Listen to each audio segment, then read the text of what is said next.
Hello guys, I welcome you to my channel which is about aerospace engineering concepts, problems and solutions.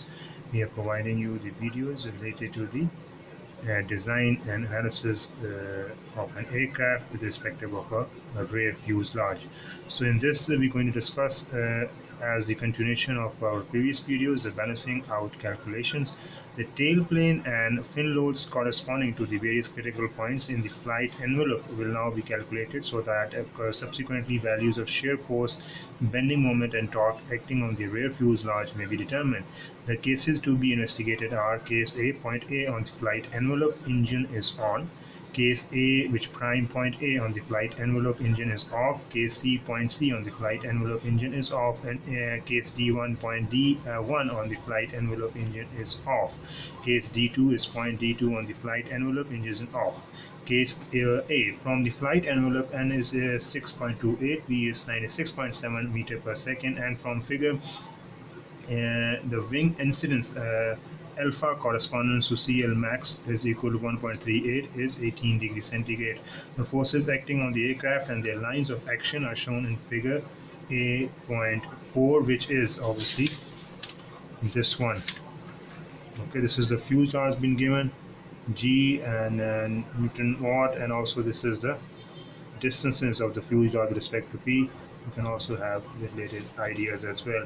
So the forces acting on the aircraft and their lines of action are shown in figure.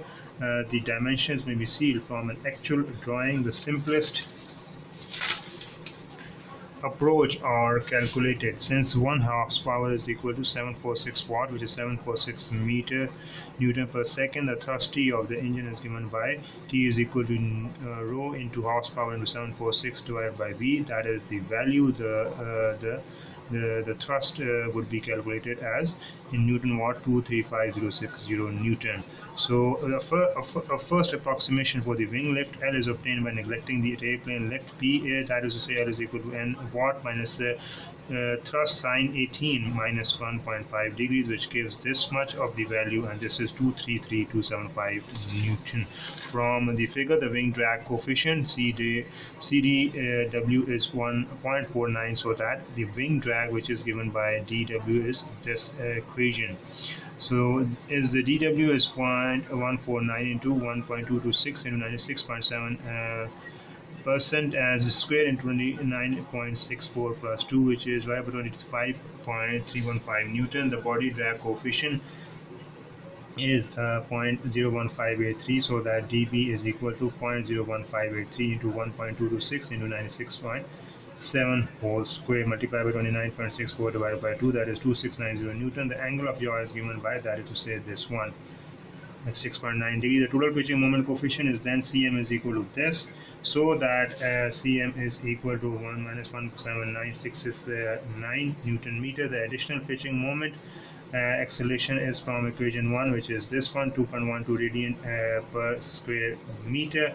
The taking moment about G referred to figure is 1.07, and you just solve it out and you get the result as 235 excuse me, into 2.12, which simplifies to 5.78, and which is L is equal to 215715. First approximation, L is 253275 Newton, gives P is equal to 2991 Newton. Second approximation is L is equal to 233.275 minus 2991, which gives P is equal to this. Third approximation gives us this value, which is 2569 Newton. Fourth approximation gives us 2554 Newton. Fifth approximation gives us 2558 Newton. Therefore, the tail load P, the torque produced by the asymmetric loading on the tail plane is given by this one, that is tail plane torque, altogether would be 5802 Newton meter. The load on the fin caused by the yaw flight is given by 1/2 rho v square, which is the speed, and also that is the angle of angle A1, that is the fin load is this 4100 Newton. The torque produced on the fuselage by this fin load is this one, 4633 Newton meter. The total torque on the rear fuselage is given by total torque is 10435 Newton meter. The tail and fin loads envelopes and the rear fuselage torque corresponding to the remaining flight envelope cases are calculated in an identical manner and are listed in table, which is this one. Case A, tail load 2556 Newton, fin load 4100 Newton, fuselage torque 10435, B is 2292 4100 10435, C is 596 450124 D1 is minus 4997 12460 34033, D2 is minus 9147 53401414635. So this is all together the balancing out calculation. So we have to find out how we're going to resolve it out, obviously, when we talk about these calculations. So it is a very easy. You can apply the altogether the same approach with the given data. Normally, if the data is available and you can relate the data to the previous videos, and you can apply this as per the points and on the flight envelope, and the engine is on or off. And normally it is off for the rest of the four conditions, so you just have to check on the detailed analysis of the fuselage, obviously the envelope, and how you can actually do it in a simplest of the form, obviously, to calculate the wing and also the thrust, the wing, and the rest of the things are in front of you. So this is the topic. This is the major crux of anything. So obviously balancing out calculations is also very important. So we're definitely going to continue providing you the same purpose based videos normally when we talk about the rear fuselage. But the point is not about the rear fuselage or even the design. The point is if there is a data available, and when the data is available, when there is some sort of a lab. If you're talking from a perspective of you can say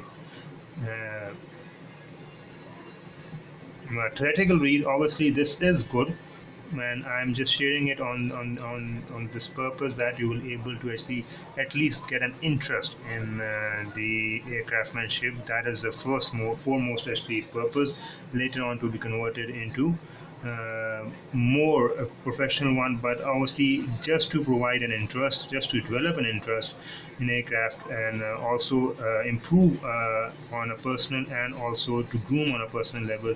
That is also one of the requirement, and also that is one of the purpose of producing the videos. And with the passage of time, I hope if the professionals or even the students who are willing to have their careers in this field, they can actually contribute, and we can obviously move from that point from any part of the world. But the purpose is to share, the purpose is to enhance our capabilities and understanding.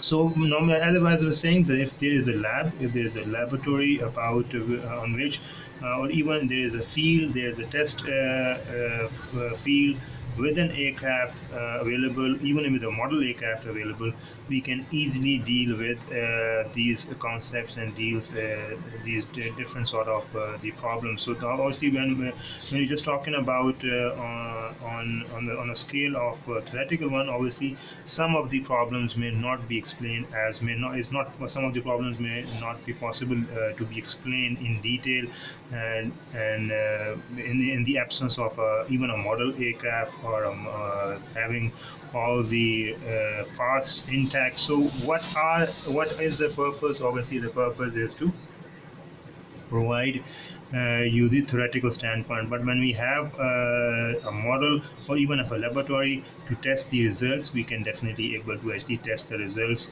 on a research level, moving on a research level to statistics level, and that would be able to complete or understand a full model aircraft. And later on, if you are interested, we can move out from those calculations or those model based information to more practical or more movable solutions with the help of computer aided programs, with the help of different mathematical or different engineering softwares, later on to be converted into more advanced softwares just depending upon the details, depending upon the input information or the values, and obviously related to the current requirement of any concept which may actually occur during or during our whole understanding and involving ourselves towards a craftsmanship. So obviously this is the whole purpose, and I hope that is fine enough for you guys to get at least just a starting point from where we can have our understanding,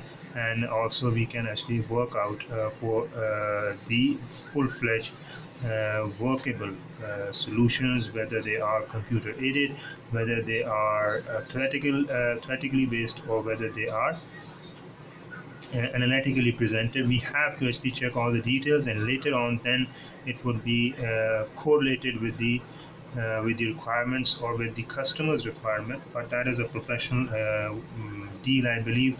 But this is just a balancing out calculation. You just balance out, you check out the details, and later on you can easily convert into a full-fledged understanding. So with this remark, I'm going to end up my video with the hope that you're going to subscribe, like, comment, or even contribute in the form of the links that are actually critical in understanding this core theory or this core concept, which is based on mathematics, which is based on mechanical engineering, which is based on the uh, avionics, and obviously the aeronautical engineering as well. So with this, I'm going to end up my video. Hope to see you with other interesting one. Till the next one, take care of yourself and have a nice day.